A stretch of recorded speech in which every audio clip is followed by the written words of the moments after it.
जो राज्य कभी क्षत्रिय वैभव और वर्चस्व का प्रतीक था,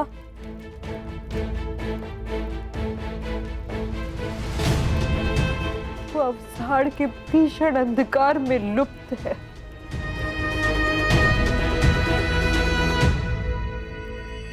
पंछी तक वहां अपना घोंसला बनाने से कतराते हैं,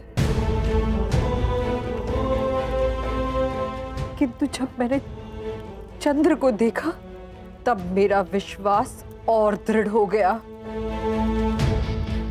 अब जब तक मैं जीवित हूं तब तक मैं लड़ूंगी, हर परिस्थिति से, हर कठिनाई से, ताकि वो दिन देख सकूं जब मेरा पुत्र, हमारा पुत्र अपने जड़ों से जुड़ेगा, अपने अस्तित्व के मूल से जुड़ेगा और पीपलीवान को उसकी खोई हुई ख्याति और वैभव पुनः प्रदान करेगा। केवल पीपलीवान का नहीं, पूरे भारतवर्ष का प्रतिकार लेगा धनानंद से हमारा चंद्रगुप्त।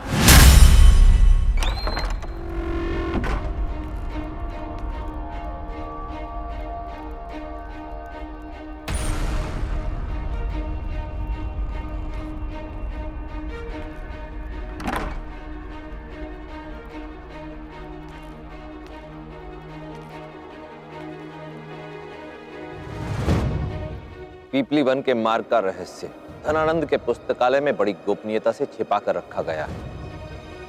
धनानंद नहीं चाहता कि कोई भी पीपली वन जाए या उसके विषय में कुछ भी जाने।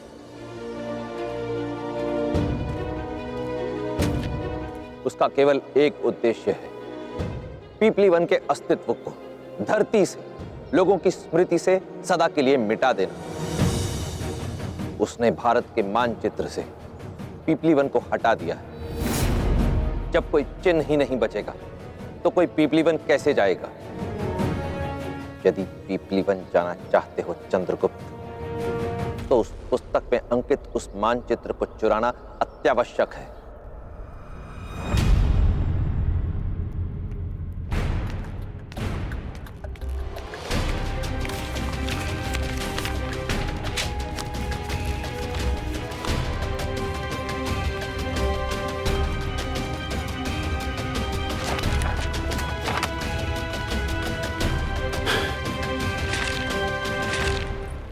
दास के विषय में शीघ्र ही कुछ करना होगा।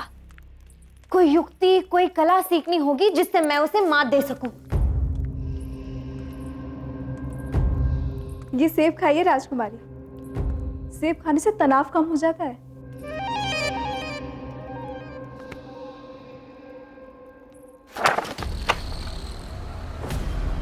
कुछ हलचल सुनाई दे रही है मुझे।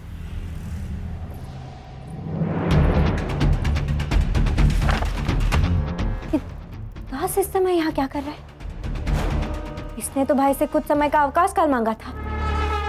कदाचित इस अवकाश काल में पढ़ेगा, ये अध्ययन करेगा, विद्वान बनेगा राजकुमारी।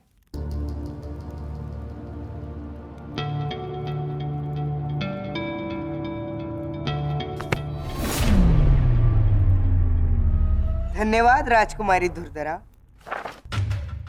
मुझे वैसे भी बड़ी भूख लगी थी। अब पूरी रात ये सेब खाकर बिताओ। राजकुमारी, बाहर रहने दो मुझे राजकुमारी। अब पढ़ो रात भर, बनो विद्वान, लगाओ ज्ञान के सागर में गोते दास। अब इसका पूरा अवकाश काल यही बीतेगा, द्वार नहीं खुलेगा।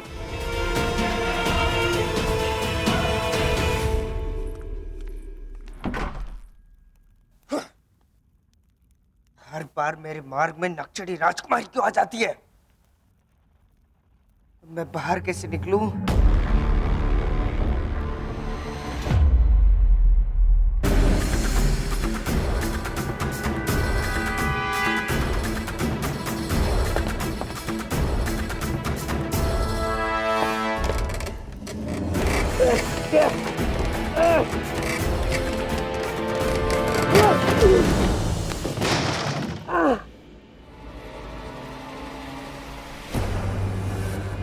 पिपली वन का चिन्ह?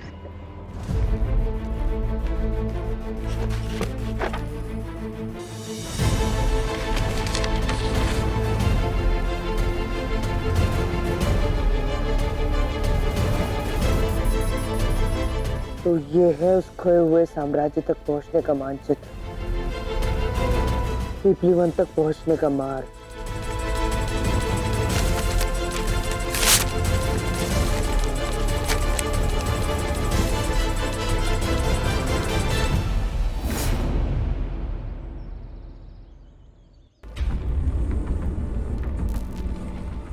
कोई आया था यहाँ, देखिए इस स्थान को। किसी ने यहाँ गहन अध्ययन किया है, वो भी अल्प समय में। तो यह अध्ययन का कारण कुछ ढूंढना था मामा ही।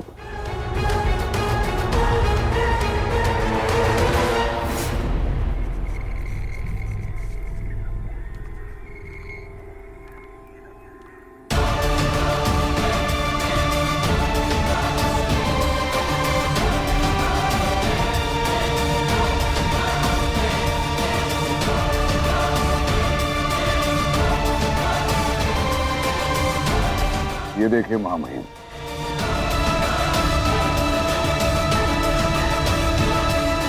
पिपली वान का कटा हुआ नक्शा।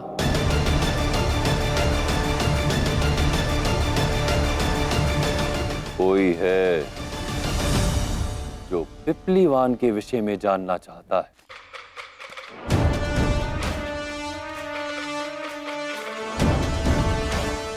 मैं आ रहा हूँ पिपली वन, अपने बीते कल के वो रहस्य जानने जो तुम अपनी वीरान गलियों में छिपाए बैठे हो। पिपली वन पे दृष्टि डालकर उसने सम्राट की गरिमा को, उनके वैभव को, उनके शक्ति को ललकारा है, चुनौती दी है। और मैं ऐसा कदापि नहीं होने दूंगा। 12 वर्षों से वो स्थान दुर्गम है। ये स्थिति तब तक ऐसी चलती रहेगी जब तक पिपली वन का समूल नाश नहीं हो जाता। वो दास जीवित रहे या मृत, मुझे कोई अंतर नहीं पड़ता, परंतु कार्य शीघ्र होना चाहिए, अन्यथा परिणाम तुम भली भांति जानते हो। जाओ।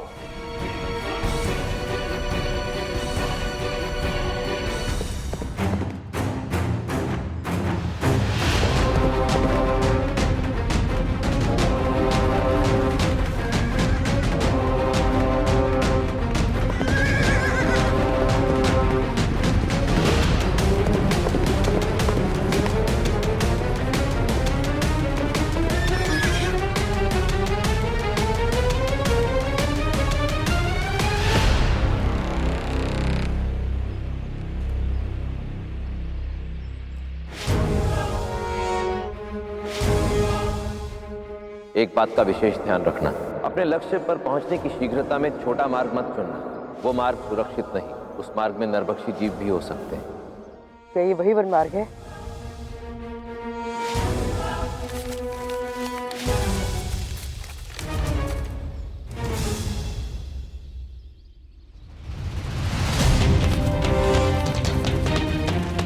क्षमा करना गुरुशिखा वाले ब्राह्मण, आपने मुझे इस मार्ग का चयन करने से सावधान किया था, किंतु मेरे पास कोई और विकल्प नहीं है। मुझे इन गुप्तचरों से बचने के लिए करना ही होगा।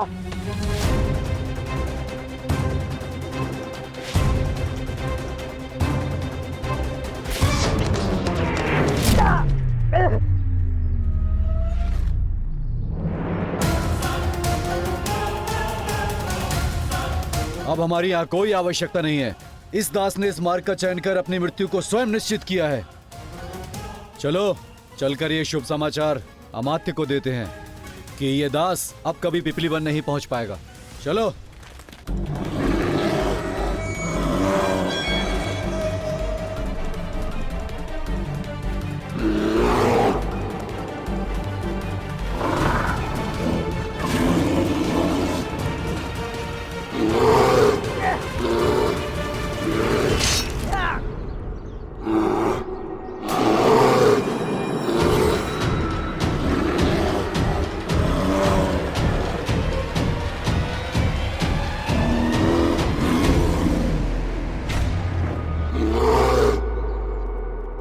मैं अनुभव कर सकती हूँ आचार्य, मेरे चंद्र के प्राण संकट में है।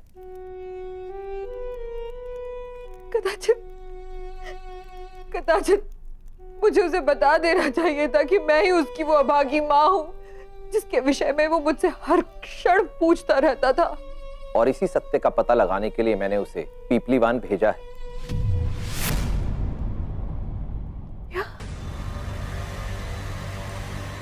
परंतु क्यों? अगर उसको उसके अतीत के बारे में बताना ही था तो यही बता देते। उसको मृत्यु के मुख में झोंकने की क्या आवश्यकता थी? ना स्वयं ने बताया, ना मुझे बताने दिया।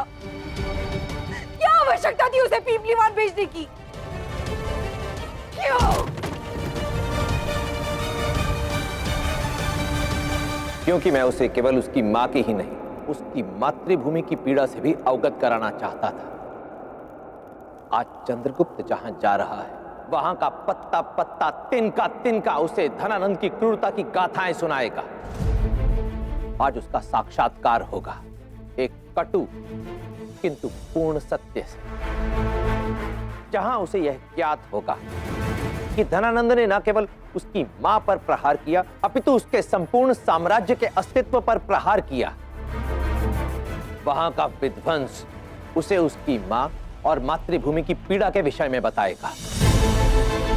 तब चंद्रगुप्त को आभास होगा कि यदि उसने अब भी धनानंद जैसे नृशंस और क्रूर अत्याचारी शासक के शासन का अंत करने का बीड़ा नहीं उठाया, तो भविष्य में और कई पीपलीवान नष्ट होंगे, और कई मुराएं दासी बनाई जाएंगी, और कई चंद्रगुप्तों को लुप्तकों के हाथ दास बनाकर बेचा जाएगा।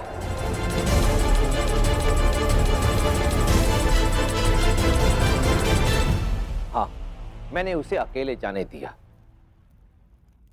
क्योंकि स्वयं से भेंट एकांत में ही होती है, किसी अन्य की उपस्थिति में नहीं।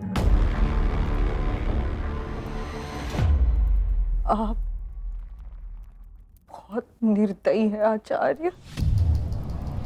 लोहे पर प्रहार करके उसे तलवार बनाने वाले कारीगर को पहले उसे अग्नि में तपाना होता है, उसके बाद निर्ममता से निरंतर लोहे पर प्रहार करना होता है, तब जाकर बनती है तलवार।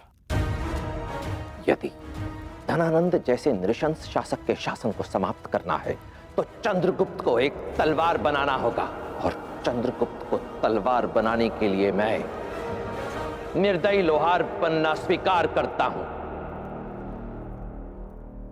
पीपलीवान की माटी में चंद्रगुप्त को अबोध बालकों का रुदन, असहाय स्त्रियों की चित्कार और वृद्ध जनों के अवशेष मिलेंगे।